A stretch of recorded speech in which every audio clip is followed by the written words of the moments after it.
happened. I finally got the thing, the thing that's been going around for like the last 2 years or so. Yep, finally got it. Don't worry, I'm good. All right, I appreciate your support. Unfortunately, that means I've been locked up in my house for like the last few days, sitting in virtual meetings, responding to endless Slack messages, and trying not to burn through my supplies of snacks and ramen as fast as possible. It hasn't been all bad though. I'll be honest, it hasn't been all bad. Saving on gas is pretty decent since, like the RX-8 gets like 5 miles per gallon. I can blast Doja Cat all day as loud as I want.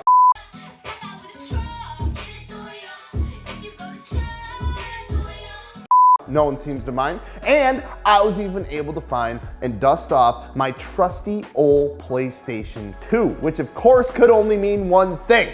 It was time for some Need for Speed Underground, baby! If you're like me, those games along with the movies like Fast and Furious and all that were really what sparked my interest in cars in the first place, and eventually, modifying cars in real life when I got older. And I know that a lot of you guys that are around my age probably had a similar start with cars, or if not, it was something like your parents or family were into it all along and you kind of just grew up with it. When I finally turned 16 and got my license, it was like, oh yeah, it's go time. All right, I had my part-time job at Subway. I was bringing in roughly $250 a paycheck, which at the time I was like, oh hell yeah, we making money now, slinging footlongs left and right.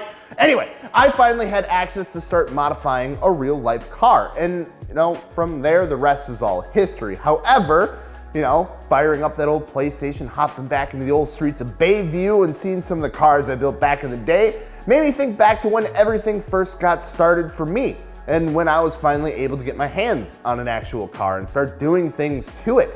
And man, there's some questionable things to think about. You ever have those moments where you're like, you said something like really stupid or dumb, and maybe you just really embarrassed yourself and they just randomly pop into your head for like no reason and ruin your whole day? Yeah, something like that. Anyway, it got me thinking, if I were able to go back in time, tell my 16-year-old self some things about modifying cars, what would that be? So let's take a little trip down memory lane and talk about all the stupid shit I did as I was learning on how to modify cars, in hopes of maybe being able to help one of you out there watching this video right now not do the same thing.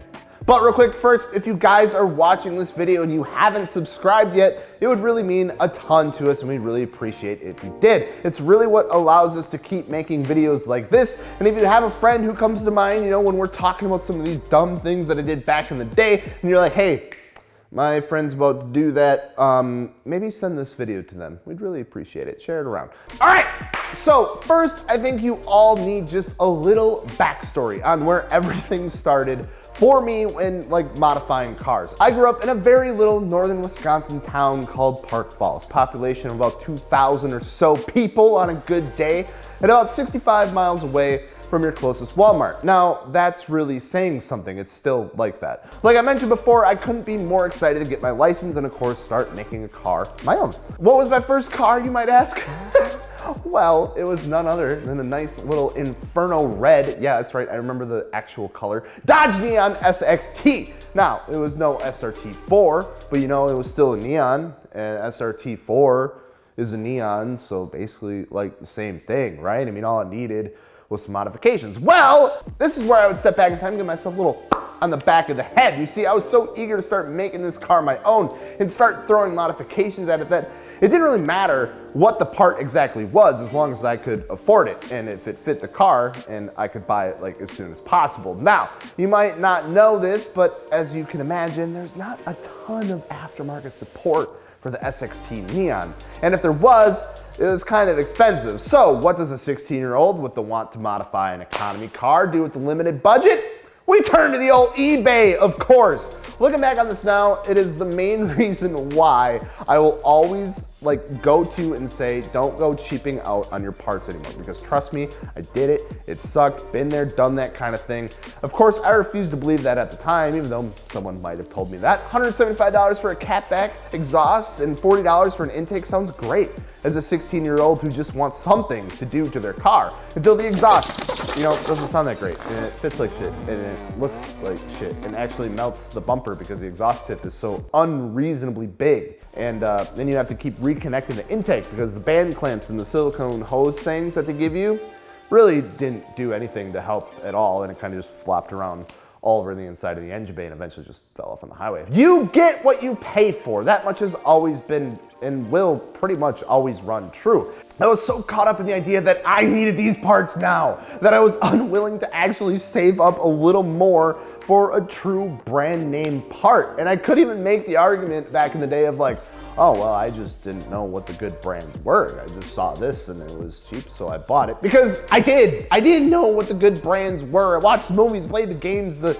brand names were recognizable. I saw the Magnaflows, I saw the Flowmasters, but chose to go with the eBay stuff because it was way cheaper and I could get it right away and, get more than just one part for a lot less money. Looking back on it, there was no reason to be in such a rush, and it would have saved me more time and a headache in the long run, saving up and going with a better quality part. And that's really what I took into consideration when I first got the FRS, which is why it took me so long to add stuff to it, but I really liked what I did. Which kind of brings me to the next thing that I would tell my younger self if I could, and that would be to invest in some damn tools. I was so caught up in saving and spending money on the actual parts themselves that I never really thought about, like the other half of buying aftermarket parts, which is of course installing the parts and the tools that would be required to do so. Since, having someone else do it would also cost money, which I'm spending money on the parts. I don't want to spend money on someone to do it. I specifically remember scouring through our miscellaneous toolboxes at home for something that would work for what I needed to do. There's really no rhyme or reason to any of these toolboxes. Most of them were just tools that we would use for our camper, which included like a handful of random size sockets, socket wrench, couple open end wrenches, pliers, maybe a crescent wrench and a screwdriver or two, all stored neatly in this little busted up old plastic tub. As you can imagine, made things a little difficult, increased installation time tremendously, and made it a real pain in the ass, if I'm being completely honest. And so, even though it might not be the most fun thing when you're younger and 16 and ready to party to go out and invest in some tools, but it definitely helps, and it definitely will be worth it, and I wish I would have had it. And they don't have to be the best tools either, but at least having a 12mm socket would have been nice, helped me out a ton. Luckily enough, a few years later, my now wife got me this Craftsman toolkit that I still use today, so I could work on my Eclipse when I had it, and now I live 2 blocks away from a Harbor Freight, so now I have the opposite problem where I can't stop buying tools. Invest in some tools, it'll only help. Both of these things could really tie into the third thing I would tell young gels if I could, and that would be to take the time to do things the right way, with the right parts, the right tools, and not being afraid to ask for help when you really don't know what the hell you're doing. God. Like I said, I grew up in small town Wisconsin, not a lot of, modified Neons and Mitsubishi Eclipses running around up there. It's all trucks. A lot of truck guys, which I was too afraid to ask for help from because I thought they, wanted nothing to do with me. When honestly, they're really nice people and they're really smart because they've been working on stuff their whole lives, and I probably should have asked for help. But either way, I pretty much built myself a recipe for disaster when I was younger and working on cars. Bought cheap parts and I would try to install them with a limited amount of tools. And if something didn't fit the right way or lined up correctly, I'll just do my best, do what I could, make it work. Which one time meant sacrificing a pair of vice grips to hold my catback exhaust to the catalytic converter on my Eclipse because the damn bolt snapped in the cat when I was taking it off and I had no clue how to get it out. But it worked, sort of. Take your time. If something doesn't go the right way, don't be afraid to ask for help or take the time to actually fix it. This next one, I could even maybe go back just a couple of years and tell myself, and it's just, just because you can, doesn't mean you should. Just because you can remove a part from the interior and spray paint it, doesn't mean you should take a piece from your interior part and spray paint it. Just because you can replace all the interior lighting with some colored LED ones from O'Reilly Auto Parts, doesn't mean you should do that. Listen, the Neon had the paint match, center console radio thing, the shifter cover thing around it. And I may have happened to have a can of red spray paint that kind of matched. So naturally, I spray painted all the vents red in the fuse box. And finally, I think the one that wraps everything up pretty nicely and honestly is something I really do tell myself to this day. And I really kind of catch myself falling for the same trap every now and again. And that is to trust the process. It's not going to happen all overnight. You don't need to have the car completely done in a month. Because that type of mentality, especially with a limited budget, maybe, not the best means to work on a vehicle, can go south really quick. And when I look back at it, it really was the root cause of a lot of the goofy, dumb decisions I made back in the day, and I now look back on and laugh at.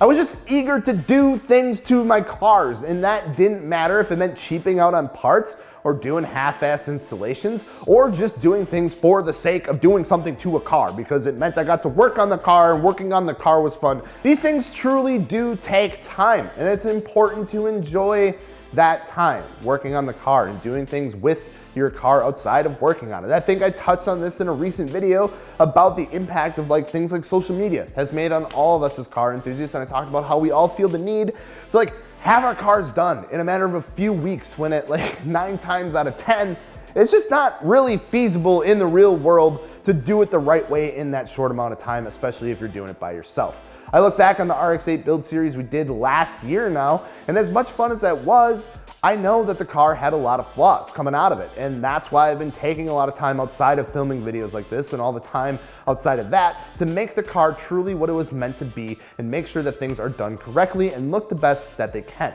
And it's really made me realize how much better I feel about the car in general and how much more enjoyment I get out of, seeing it look the way that it does now and knowing that things were done the correct way. And of course, peace of mind knowing nothing's going to break or fall off the damn thing. But hindsight is 2020, isn't it? I'm sure in 10 years from now, we'll all be laughing at this dumb stuff that we're doing today. But I hope this has maybe helped one of you out there know that one, you're not alone when we all go through this, all right? It's like the awkward, middle school phase modifying cars. Trust me, you'll grow out of it. And two, have fun with what you're doing with your car. That's really what it's all about. If you're not having fun with it, why are you doing it in the first place? But don't rush it, take your time, get the right parts, get the right tools to do it. Don't be afraid to ask for help. And of course, if you need help with things like fitment, wheels, tires, or suspension, we're your guys over at fitmentindustries.com. Thank you so much for watching this video. I hope you guys enjoyed. And of course, go check out wheels, tires, suspension over at fitmentindustries.com. Please subscribe. And if you didn't know, we got our very own car show coming up really quick here, June 25th, Resch Center in Green Bay, Wisconsin. Gallery Showcase. We're hosting it. It's gonna be pretty awesome. Right across from Lambeau Field. It's gonna be a dope time. So if you want your car entered into that, you can fill out the registration down below or just check out the link and come hang out. We'd appreciate it either way. But thank you guys so much for watching. I'm Gels. We'll see you later. Peace.